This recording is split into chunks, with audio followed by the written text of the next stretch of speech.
Hello students, today I am going to do with you a Pact with the Sun supplementary reader class 6 chapter 4 the old clock shop.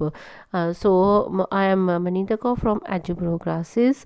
So before I started this lesson, I request you to subscribe, like and share my Ajubro classes channel. बच्चे ये कहानी हम पढ़ने जा रहे हैं। ये कहानी किसके बारे में है? एक ओल्ड क्लॉक शॉप के बारे में है।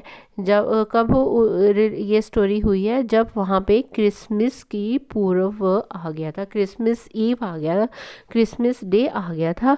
तो उसे सेलिब्रेट करने के लिए जैसे जो है वो इसके रिलेटेड सारी ये स्टोरी है।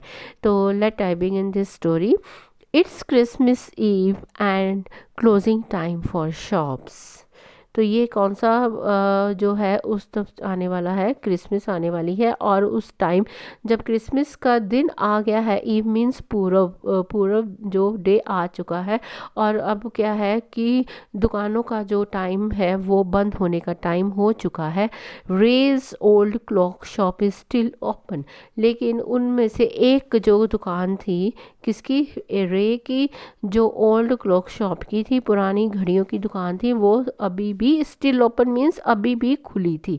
To shoppers call at this late hour, और वहाँ पे दो जो थे पर्सन, शॉपर मीन्स खरीदने वाले, वहाँ पे आए थे। इतनी देर रात को वहाँ पे घड़ी खरीदने के लिए आए थे। Christmas Eve had arrived. As last minute shoppers were going home, a thick white sheet of snow lay over Salt Lake City, USA. तो क्या था, कौन सा जो है डे आ गया था बच्चे? क्रिसमस डे आ चुका था। अब वो लास्ट ही मिनट थी जब सभी जो शॉपर्स थे वो दुकानें बंद करके अपने घर की तरफ जा रहे थे। और इतनी वहाँ पे जो थी ठंड पड़ी हुई थी, बर्फ़ पड़ी हुई थी। बर्फ़ ऐसे लग रही थी, कहाँ पे पड़ी हुई थी? सॉल्ट लेक सिटी में, यूएसए में जो है, वहाँ पे इतनी मोटी सा जो है थिक लेयर में वो जो स्नो वहाँ पे पड़ी हुई थी। Yet the lights were still burning in old clock shop as Ray, its old deaf owner, worked on a clock he had sold that day. तो इतने में क्या देखा कि वहाँ पे एक दुकान है, पुरानी घड़ियों की दुकान है, जिसके ऑनर जो का नाम क्या है? रे। लेकिन वो इतने बूढ़े भी हैं, बूढ़े होने के साथ साथ वो डेफ है। डेफ मीन्स उनको सुनाई नहीं देता, लेकिन उनकी दुकान की जो लाइट है अभी भी जल रही है। क्यों? क्योंकि जो मिस्टर रे है वो एक घड़ी के ऊपर काम कर रहे थे जो उन्होंने उस दिन को बेची थी। तो बच्चे आप इस स्लाइड में देखो, वहाँ पे आपको ये पिक्स में दिखाई देगा कि कैसे वहाँ पे दो पर्सन जो आते हैं। Having finished his work, Ray stood up and was on his way to back room when a cold rush of air from the front door hit the back of his neck. तो जब उन्होंने अपना काम ख़त्म करने वाले ही थे, तो जो रे थे, मिस्टर रे, उन्होंने देखा कि उनके जो दुकान के रूम का एक दरवाज़ा खुला, वहाँ से ठंडी हवा उनके पीछे जो गर्दन की तरफ आ रही थी। He turn to meet a last minute shopper, but his old wise eyes told him that this was not a shopper. तो जैसे ही उन्होंने देखा वहाँ पे दरवाज़ा खुला, हवा आई, और एक्चुअली वो दरवाज़ा किस लिए खुला था? वहाँ पे दो जो थे पर्सन वो वहाँ पे शॉपिंग करने के लिए आए थे। लेकिन जो मिस्टर रे थे वो अपनी एज में इतना एक्सपीरियंस हो चुका था, उन्हें लगा कि ये जो दो आए हैं वो शॉपिंग करने के लिए नहीं आए। He saw two man, one in his 20s, the other closer to 50। तो उन्होंने देखा कि वहाँ पे दो आदमी खड़े थे। कौन थे वहाँ पे? एक जो था आदमी यंग था, मीन्स वो 20 एज का था, और दूसरा जो क्लोजर मीन्स नियर अबाउट, मतलब वो 50 के आसपास का था। The younger man remained at the door. The older man approach the counter with no sign of friendliness in his eyes. Ray was able to hide his growing fear as he slowly pushed a notepad and pencil across the counter. तो उन्होंने क्या देखा कि जो mister रे ने देखा कि वो दोनों जो पर्सन है that was not the shopper, वो शॉपर नहीं थे। वो को उन्हें डाउट हो चुका था और उन्होंने क्या देखा कि वहाँ जो थे वो दोनों आदमी अंदर आ गए और उन्होंने अपना जो डर था वो उन्होंने छुपा लिया। और डर को छुपाने के बाद उन्होंने क्या किया बच्चे, अपना जो एक नोट पैड था, नोट पैड, और उन्होंने जो पेन उनके आगे कर दिया था। तो तब उन्होंने देखा कि इसलिए वहाँ पे किया क्योंकि वो उनको इंडिकेशन आ रहा था कि ये जो दो पर्सन्स हैं वो क्या है, वो शॉपिंग करने नहीं आए, दे आर समथिंग एल्स। तो बच्चे आप इस स्लाइड में देखो ये पिक्स में कैसे वो उन्होंने उनके साथ वो मिस्टर राय टैकल कर रहे हैं। एक पर्सन जो अंदर है 50 वाला और ये जो 20 वाला वो बाहर खड़ा हुआ था। He smiled at the unfriendly face, he then pointed to his ears and shook his head from side to side. A quick look of surprise changed the man's face as he studied the notepad, then turned and said something to his friend. तो उन्होंने देखा, mister रे ने देखा कि ये जो person है इसका जो फेस जो क्या है, मतलब कि वो मुझे फ्रेंडली नहीं लग रहा, वो उसका फेस अजीब सा लग रहा है। और जब उन्होंने उसकी तरफ देखा, अपना ऐसे सिर को साइड बाय साइड हिलाया और उसके जो मैन था उसके एक्सप्रेशंस एकदम चेंज हो गए। तो उसने क्या किया, वो नोटपैड लिया और अपने फ्रेंड की तरफ देखने लगा जो पीछे दरवाजे में खड़ा था। Ray use the chance to look closely at the man, paying attention to the shape of a gun and restless hand in the man's right coat pocket. तो Ray use the chance to look closely at the man, उनको एक मतलब chance means उसको देखने को मिला और उन्होंने अटेंशन दी कि उसको लग रहा था कि शायद उसके हाथ में कुछ ऐसे है जैसे गन की शेप की तरह कुछ पकड़ा हुआ है, लेकिन उन्होंने फिर अपने राइट कोट पॉकेट में हाथ डाल लिया। Anger boiled with in him, but it was kept down by an inner voice that said, "Be still," he wrote on the noteboard. "May I help you?" For the first time, the older man looked directly at Ray and smiled. तो उसका जो उसने पहली बार जो mister रे को देखकर बात बोली, क्या मैं आपकी कुछ हेल्प कर सकता हूँ? A cruel mocking smile. They both understood why he was there, why his friend remained at the door. They looked like the men who were down on their luck and were now ready to try something they would later be sorry about. तो उन्होंने judgement कर ली थी ये दोनों जो खड़े हैं वो क्यों आए ऐसे।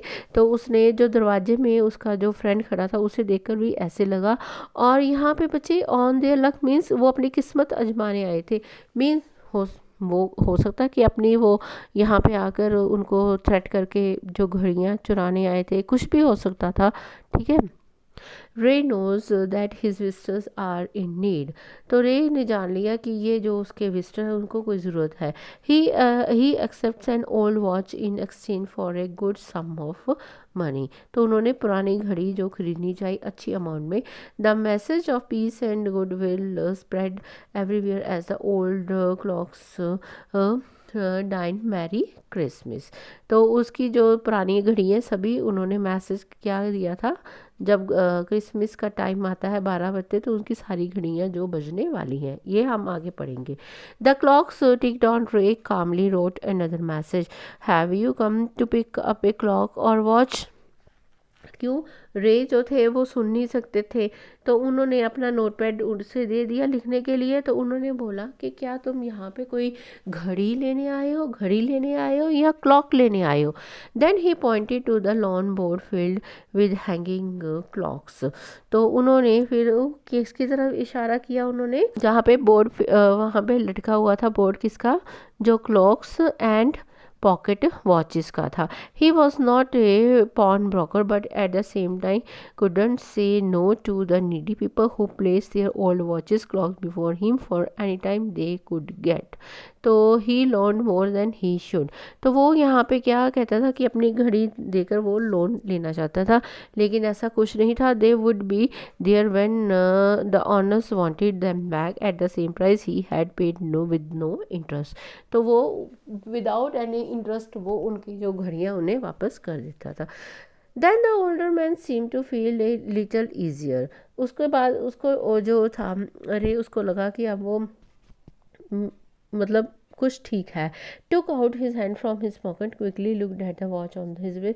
How much will you give me for this, the man rot.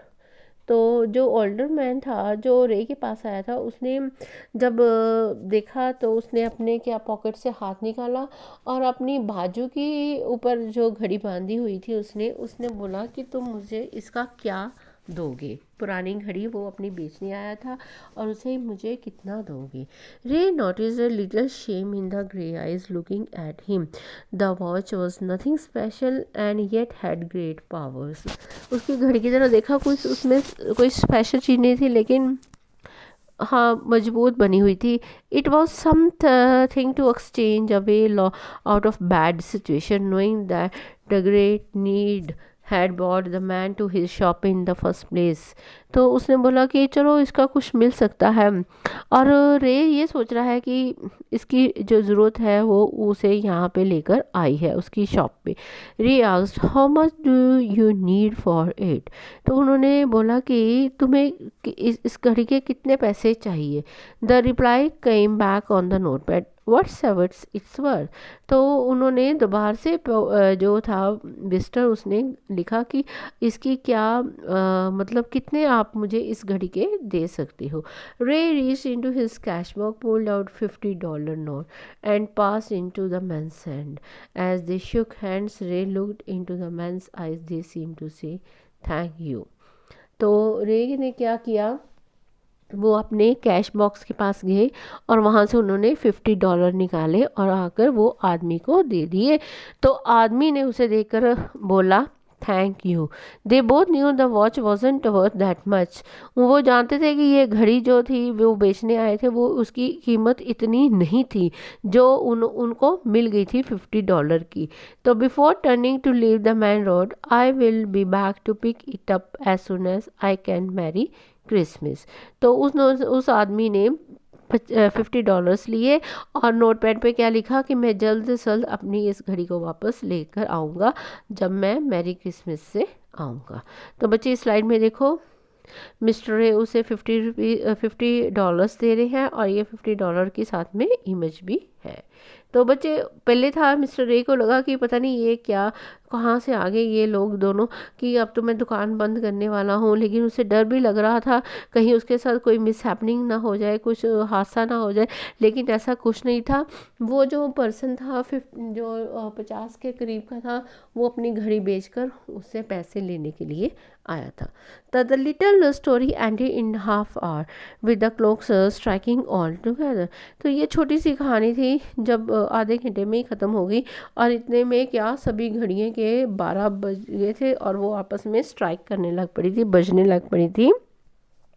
The timepieces, which had been looking on silently all the while, rang out the time with such feeling that even Ray thought that he could hear them. और वो सभी घड़ियाँ 12 बजे एक साथ बजने लगी। उन्हें लगा कि शायद मिस्टर रे उनकी आवाज़ सुनेगा जो एक डेफ पर्सन था। Their sweet musical message was filled with hope. और उनका मैसेज जो था वो किसके लिए था? होप, उम्मीद के लिए था उनका मैसेज, कि हाँ यहाँ पे जब क्रिसमस ईव है तो 12 बजे सभी घड़ियों की जो बेल बजती है और उन्हें ये मैसेज देती है कि हाँ हमें अब भी होप है। The timeless message of piece on earth goodwill towards all. तो उन्होंने बोला कि ये जो हमें मैसेज दे रही है वो हमें शांति का मैसेज दे रही है। Was felt by 3 men who stood in the old clock shop. तो वो तीनों आदमी ने भी ये भी घड़ियों की आवाज़ सुनी और उन्हें ये मैसेज दे रही है कि इस धरती पे जो है वो शांतिपूर्वक वो निकलेगा। तो बच्चे इस लाइन में देखो, ये सभी घड़ियाँ कितने 12 बजे के करीब जाके सभी स्ट्राइक्स करती हैं और ये मैसेज कन्वे कर रही हैं peace on earth goodwill towards all, कि अगर धरती पे शांति रहेगी तो सभी की जो है वो उनकी तरफ अच्छाइयाँ जाएंगी। तो बच्चे इसी के साथ ये आपकी ये स्टोरी जो है छोटी सी है story the old clock shop, इसके साथ ही ये फिनिश होती है। अगेन अगर आपको कोई डाउट होगा तो you can ask me in the comment box, and again I request is to like, subscribe and share my Edugo classes channels.